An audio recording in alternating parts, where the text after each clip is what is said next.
Well, the world is changing fast right now, and it's been said that the meek shall inherit the earth, which is also a deep-cut Motown-style banger from Little Shop of Horrors, but I digress. You know, I'm all about the golden rule and being kind in our time that we have to everybody that we know on the planet. I also know that when troubles come and suddenly inheriting the earth seems pretty tough for the meek, and people feel like everything is rigged against them, there are some people that will whine and complain, and quite often, they're the people who didn't heed the warnings. So we're going to talk about preparing for the looming changes that not only can help you survive, but help you thrive in times of disadvantage. So let's get prepared.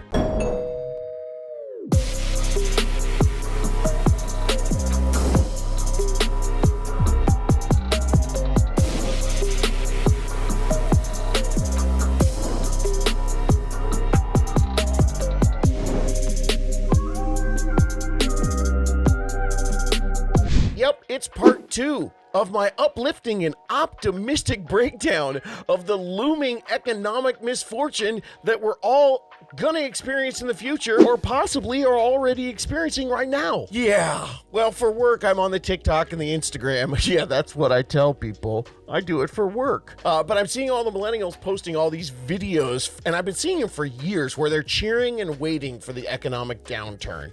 And now that we're talking about a recession so much, it's starting to kind of become more of a reality. They're always on there yelling and screaming. I've seen them since 2015, cheering for the housing crash, cheering for a recession, so they can finally afford a home. And if you're wondering why I've seen them since 2015 doing this, is because we actually had the first round of bidding wars and crazy demand on homes.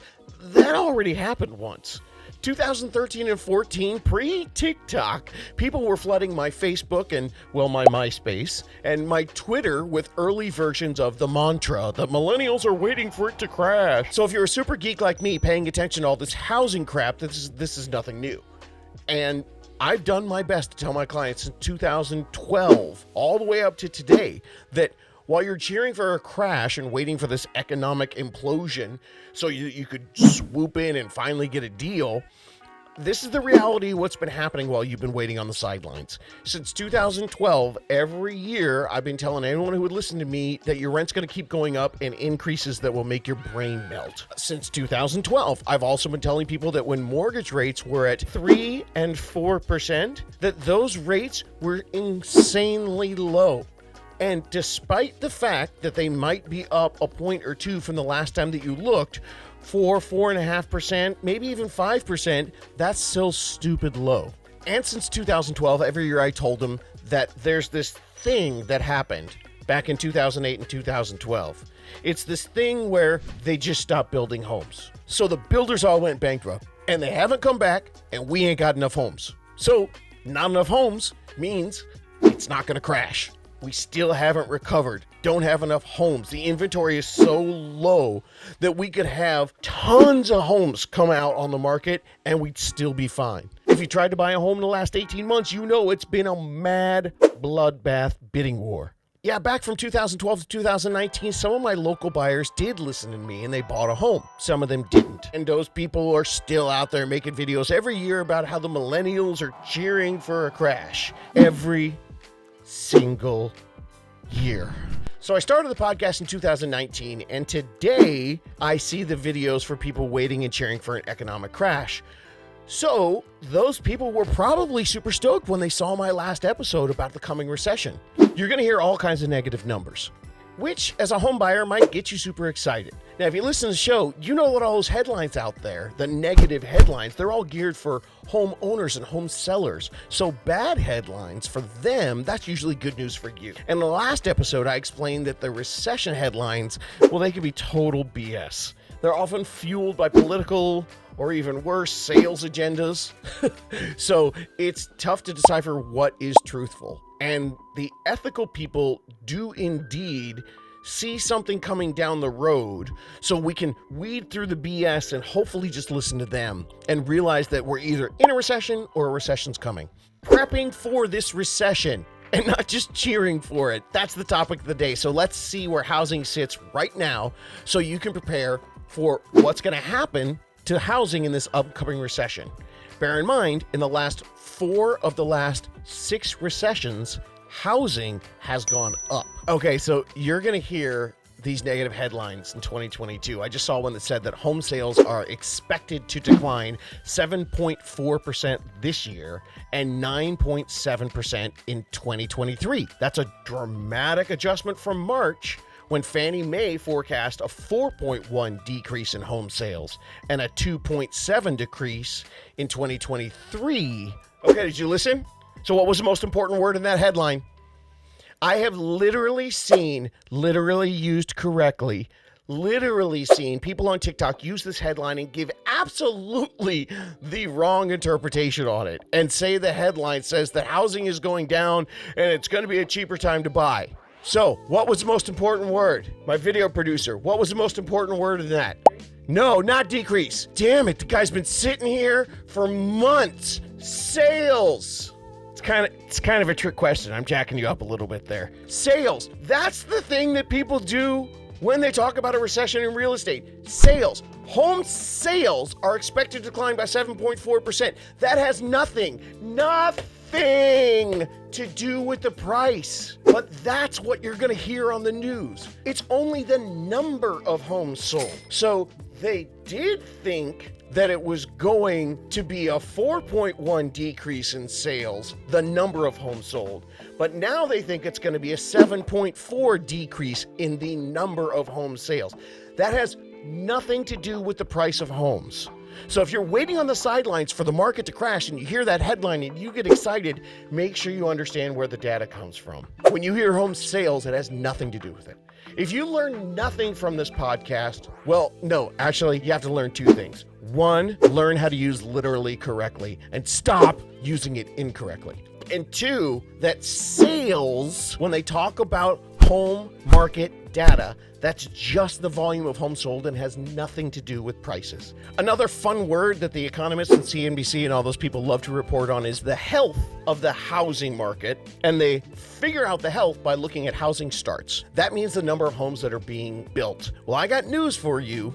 If you're trying to figure out if we built enough homes in the last 15 years, you don't need an economic guru. The answer is no, we did not. If you want more details on that, listen to pretty much every episode I've made for the last, 3 years. Anytime I talk about inventory's low, has been, gonna be, still is. Check out this chart. Now, this chart shows housing starts since 1960. Now, keep in mind, if you overlay the population chart on top of this chart, which goes up and down, population would be shooting from the bottom left to the top right, just like your charts for your rents. We went from 1998 to 2008, where we averaged 1.7 million housing starts. And then from 2008 to today, 2022, we only averaged about 1 million housing starts. Dude, let's do some math.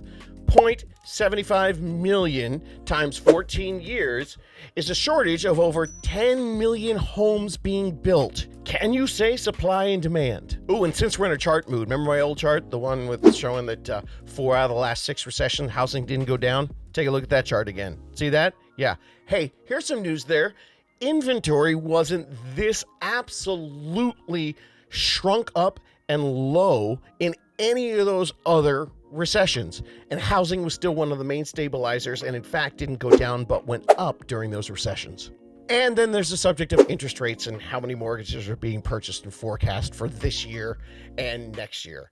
As you can see on this graph, boy, I'm getting chart happy this episode. This graph shows all mortgages over $4 trillion worth in 2020 and 2021, but only forecast $2.8 trillion worth of mortgages in 2022 and $2.4 trillion in 2023. Well, okay, that chart shows that we're totally decreasing, right? That means people are buying less homes, and we've got a fatty recession happening. And all those millennials making their crashing videos, they're finally excited because it's crashing, right? Nope. Take a look at the chart closely. It's got 2 different colors, and the light blue in the chart, those are refinances, which means they're more than double the $4 trillion worth that we accounted for in 2020 and 2021. Look at the dark blue. That's the mortgages for home purchases. We're just looking at the dark blue, the actual purchases used for home mortgages. 1.573 trillion in 2020, 1.871 trillion in 2021. And we in 2022 were projected 1.927 trillion, and in 2023 projected 1.853. That's the actual data, how many homes are being purchased. I mean, seriously, look at that chart. Who the hell cares about the light blue chart for refinances? Seriously, just the people who sell refinances. The rest of us don't care. People want to know how many people are buying homes. Sellers want to know, am I going to have buyers? Buyers want to know, am I going to have competition? That's what the dark blue on this chart is, the home purchases, showing that it's actually going up. So for would-be buyers being priced out of the market, the good news is the Fannie Mae economists expected home price appreciation to make a rapid plunge back into the single digits, moderating from a record 19.8% that we saw in the beginning of 2021 and into 2022, down to 6.5% in the first quarter of 2023, all the way down to 3.2% in the final months of next year. So what that looks like, again, those of you on YouTube, take a look at this graph. The bottom of the slide that you see there, that's the end of 2023. It's still 3.2% appreciating market. If you're going down the slide, that's zero gains in the market. So you think you're at the bottom of the slide, but the bottom of the slide is not even flat. That's still home prices going up at 3.2%.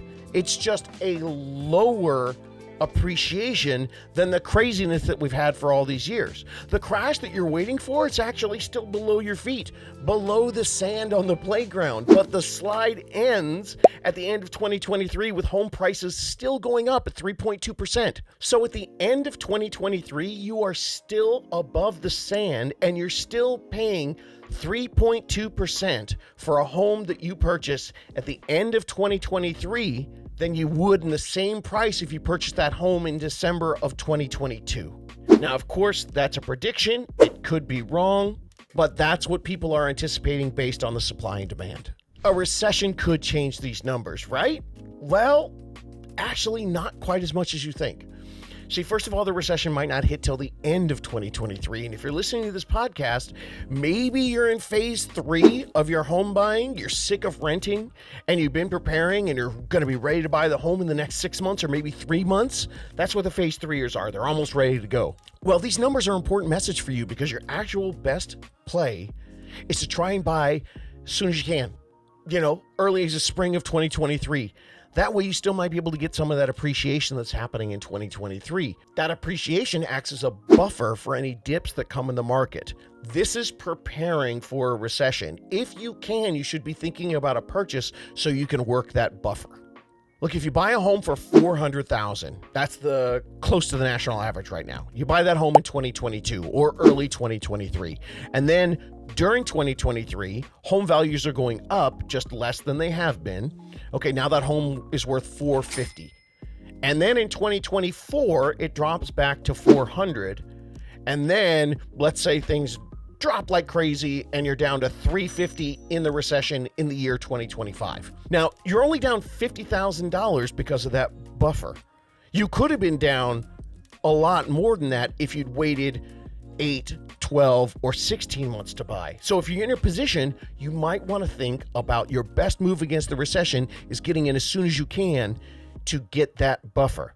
Not only do you get a buffer, but you're going to save 3 years of renting waiting for prices to come back down. It's $2,000 a month, right? That's $72,000 over 3 years. And it's only $2,000 a month if your landlord doesn't raise your rent. So that $72,000 could easily turn into $75,000 or $85,000 when they bump your rent up. If you listen to episode 98, you'll learn how to use this buffer to your advantage, using my dumbass as an example. The guy who didn't buy a home at 21 years old when I totally could have. Back then, we were already in a full-on recession in 1991. So with hindsight, what I do is I discuss in that episode how massively better it would have been for me to buy in the middle of that recession instead of renting. Yeah, buy in the middle of a recession. And today, we're in a way better spot. We are actually potentially ahead of the recession. So you can buy and maybe catch a few years of appreciation and get yourself a buffer. So as I like to say, if you're close to buying today, it's time to get at it. I know maybe you've been thinking about this for a while, and I'm sorry that your parents decided not to consummate the relationship and have sex and have you 5 or 10 years earlier, but you are the age you are today because that's when they decided to do it. And that means at this age now, it's time for you to take advantage of today, not 5 or 10 years earlier. Go yell at your mom and dad. You are where you are today, so let's take advantage of today to be ready for tomorrow. Look, no matter what's going on with the market and everything that's happening in housing, I'm going to constantly update you and let you know exactly where you are in the market at that time so you can take advantage. So today's advice, like the advice that I've been giving first-timers since, 2012, jump in, take advantage. Now, people in the past had more to take advantage of. You've got something to take advantage of, but the bottom line is rents suck and they're going to keep going up. So jump in, use the buffer, because who knows, this might change soon. And when it does, I'm going to drop a new podcast then to make sure you can take advantage of what's going on in the future. As I mentioned in the last podcast, some of the pain coming with this recession has a purpose to it. It's a natural release, the pressure cooker of an economy. So instead of freaking out and putting your plans on hold, you should actually be doubling your planning. That's what the rich people do to stay rich. Get ready to take advantage. They plan during the good times. They just don't hang out and party and rest on their piles of money. In fact, many of them cash out during the good times and sit on the piles of cash for a little while for a long play. Then when the recession hits, they buy low. It's all simple, right? Buy low, sell high. One thing that you're going to see that's going to be a great result of this coming recession is a return to better customer service. Now, you've heard the term low-hanging fruit. Well, that kind of disappears when you're in a struggling economy. The ladder for businesses to keep harvesting fruit is quality customer service. Customer service should get better because when things tighten up, businesses need to do everything they can to get to come back and spend some money. Another thing that's going to be happening in the recession, something you can do to help prepare, is get back on your budget. Or hey, how about this? I don't know, start a budget for the first time. The number one thing to do is go full richest man of Babylon. That's where you have to live 70-10-10-10. I've said it before and I'll say it again. Read that book. It's like 70 pages, big font, super easy. Live on less. It sucks at first, but you eventually get used to it. 70% to live on, 10% to save, 10% to invest, and 10% to do to charity or whatever you want to do with that. One of the things I hear all the time is this generation is living with more anxiety than ever. Now, there's nothing that defeats anxiety more than security. So if you have a job, you have the ability to create more security for yourself right now. Don't put your life on pause. I'm not saying to sacrifice everything. You don't have to live with FOMO, but you can learn to find a better work-life balance. If you go 70-10-10-10, those extra 10s, that's going to give you a less anxious life. It's going to be hard to figure out how to live on that 70 first, but once you do, you're going to get more of the big O than you ever imagined. No, you dirty, sick-minded people, not that big O. It's options. At 49 years old, I quit my broker and started this podcast to help people. I want to start a revolution because I learned to live on that 70% myself so I could live my own best life. I realized the whole time it wasn't about having money in the bank to buy stuff or do things or invest. It just totally got rid of my stress. I had the option to live stress-free. I had the option to leave my stress and anxiety behind me. And that actually gave me the option to follow a career path that was more aligned with my values. I could afford to dump the old stressed out life and get this new life with you guys. I'm not saying it's not stress-free. I'm just saying I feel a lot better about it. Oh, did I mention, please share this podcast so this life can be more stress-free? No, actually share the podcast so I can help more people. But I digress. This is about you and you reducing your anxiety about the future and preparing for it. If you're listening to this, don't act surprised when the recession hits. Yet another reason you should share this podcast with people that you care about. Do you really want to see all your friends and family be all freaked out and unprepared when the recession comes? No, share the podcast. If you don't, and they do get hit by the recession, even worse, they're going to come ask to borrow money from you.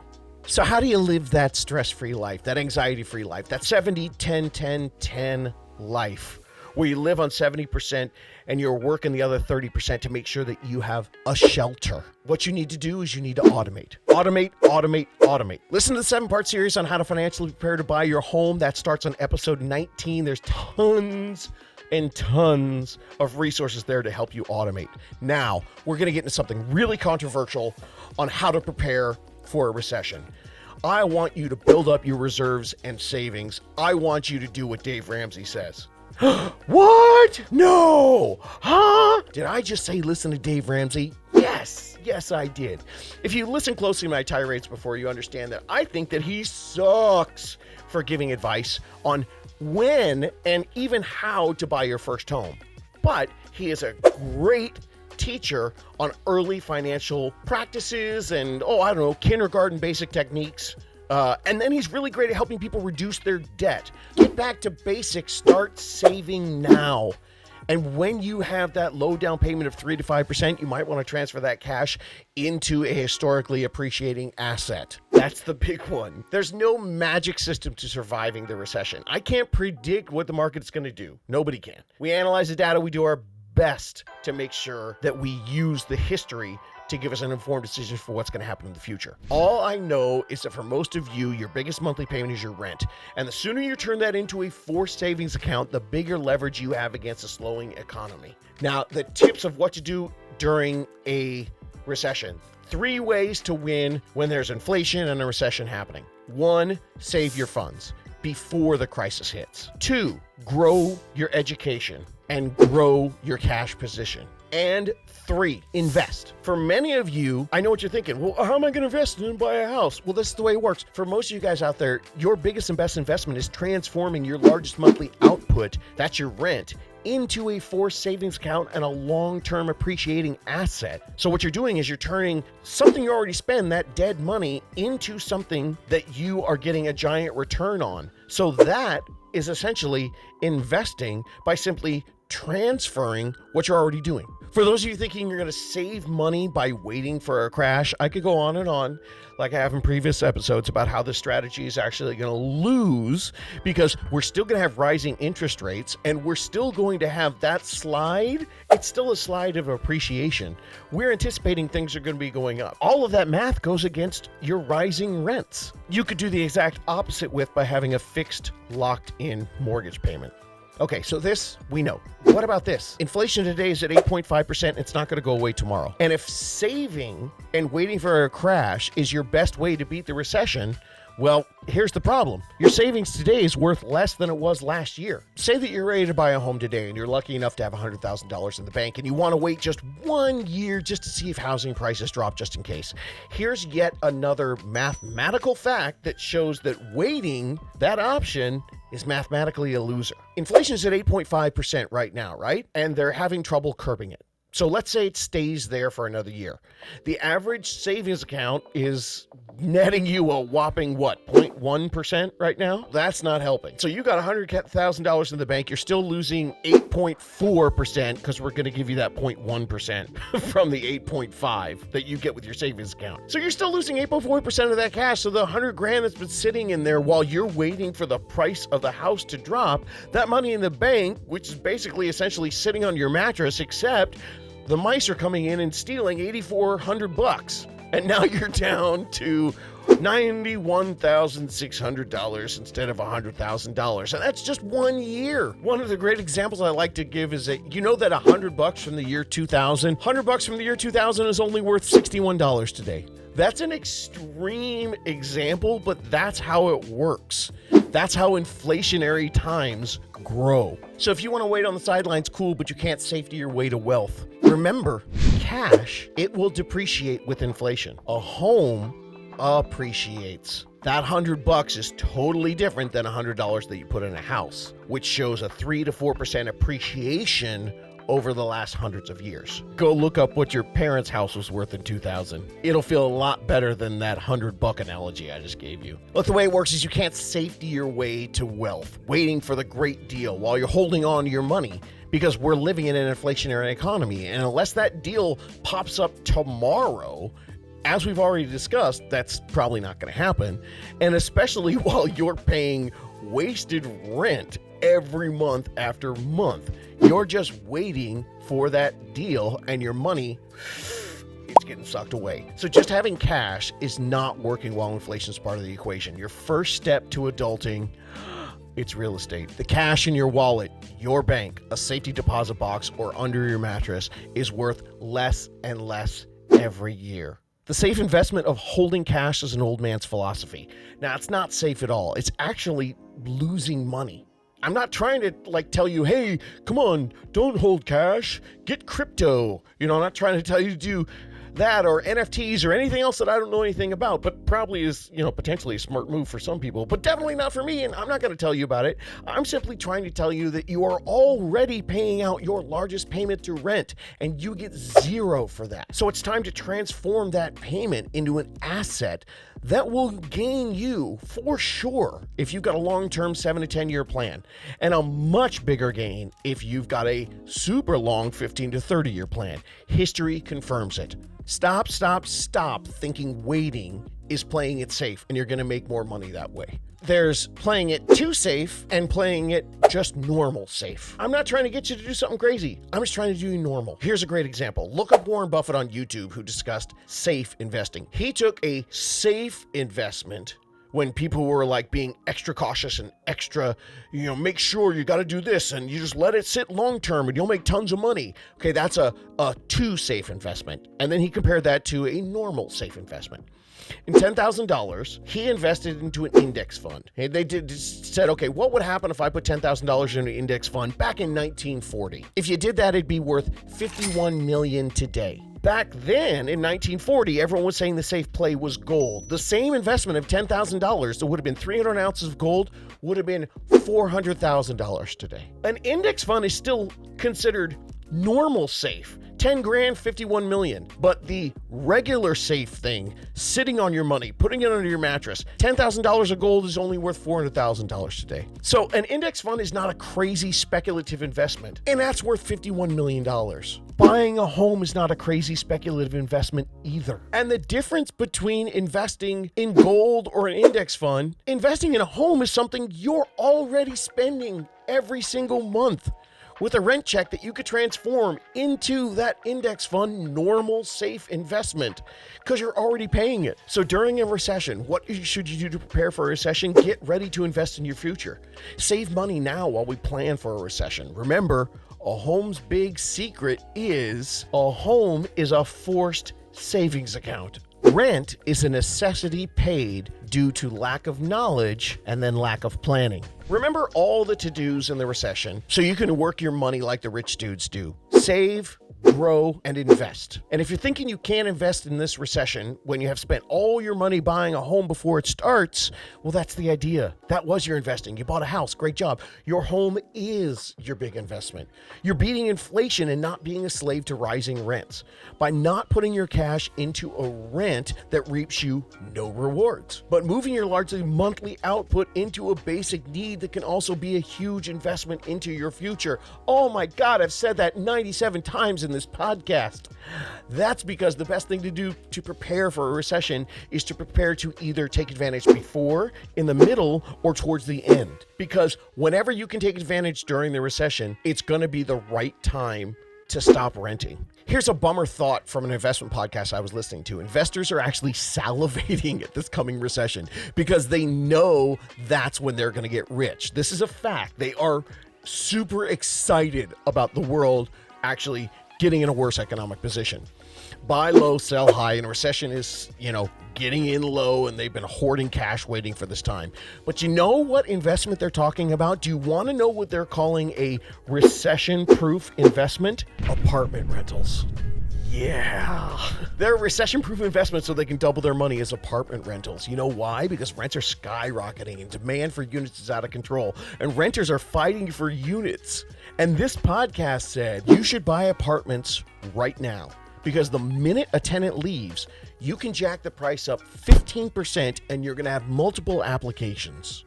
That's what people are saying on podcasts when they're talking to wealthy people on how to make money. If you're freaking out about where you need to live and you realize your position in life, there's time for another painful truth bomb, because I've been seeing a lot of people talk about this a lot. Housing is not a right. I'm not saying that philosophically. I'm saying that's the way it is. Right now, housing is not being treated like a right in the current system. Not giving you opinion, I'm just reporting what's happening in the current system. And what the average American considers suitable housing, it's not a protected right in our current legal structure, and it hasn't been for years. The government barely regulates rents and the right to an affordable place to live. Now, do you think that sucks? Do you think that's wrong? Well, me too. But here's the deal. It's not going to change. Money rules the world. How much was it for you to fill up your gas tank? The oil companies line the pockets of the people that change the laws to make it more fair and more equitable for them. Lobbyists and money rule what laws get passed. And that's the straight up way it works. I wish it didn't, but that's what's happening. Let's understand that it's currently not a right. So we have to work the system, and we have to play the hand that we are dealt. I wish it was different, but, life, liberty, and pursuit of happiness. I'm totally down with pursuit of happiness. The original author, before we actually took it and got working with it, was life, liberty, and property. But this is not where we're at today. So pursue your happiness. And how do we pursue your happiness? Well, we got to figure out what to do to get through this recession. In the list of the billionaires who make their money in this land of life, liberty, and pursuit of happiness, third on their list, the things they use to make their money is real estate. And most of these billionaires on that list, their main job, it's not real estate. But the third thing they use on their list to make money is real estate. They have tons of real estate investments in their portfolios. So now they pay the politicians to make sure that they can run all their real estate business in a hands-off capitalist system, just like the oil industry. So there's no regulation. So you want to get even more depressed? Currently, we have 1,124 more billionaires than there were 5 years ago. That's a 50% increase. A report noted that as the world pushes towards its fifth industrial revolution, spurred on by biotech advances and COVID-19, healthcare has actually become the second most important source of wealth for the billionaires after financial services. And what's interesting is 5 years ago, healthcare was not even a top source of wealth. So the first thing to do is get back to the fundamentals. You got to know what works. All right. In order to get in the fight, you got to put on the gloves with me. One of your biggest gloves, automation. Automate your savings. Live 70-10-10-10. So who's a big bummer? This guy. I know. I understand where you're coming from. Life is a balance, and I don't advocate anyone following one specific set of rules.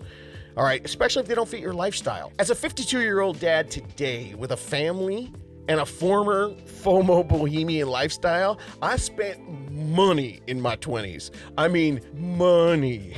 And I had tons of experiences. I could tell you I could have had my cake and ate it too. I could have had a lot of those experiences and still been a lot more stable in my 30s. That's what I'm here to tell you. Convert your rent. You already pay for it. That's your cake, and eat it. Make sense? I'm not saying live on 70% of your income forever. Though, truthfully, I think that could be a really good idea for you, but whatever. You can just do it until you figure out how to get enough for your down payment and stop paying your rent. I could have easily bought a home and paid the same in rent and had that lovely, incredible forced savings account.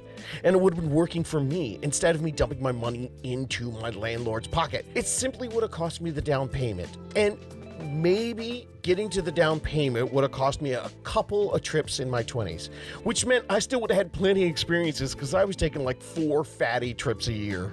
Warren Buffett said it best: do not save what is left after spending, but spend what you have after saving. That's all the information you need to know about a recession, as well as what you can do to prepare for a recession. Planning is really not rocket science, I'm just an old dude.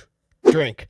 And, I'm telling you that in my 40s and 50s, I figured out this huge trick that nobody explained to all the renters out there, because it didn't make sense for someone to spend time explaining because they couldn't figure out a way to get rich doing it. Please take this at heart. I am not selling a workshop or a seminar. As I said, I'm just an old man, drink, who desperately sees we can start to bridge this wealth gap by educating renters to help them not be trapped by those landlords who are out there gouging you at these ridiculous rates. That's a part of the wealth gap that people aren't even talking about. You have the power and the control to change your destiny, and perhaps the economic destiny of this stupid gap that's killing the middle class and the working man as well. So share this info. Please text this podcast to a friend who you want lifted up to. And then I'm going to come back and keep yelling on this mic like a crotchety old boomer who only wants you to see the potential that you've got to help you avoid all the pitfalls no one's out there helping you to avoid. You can do this.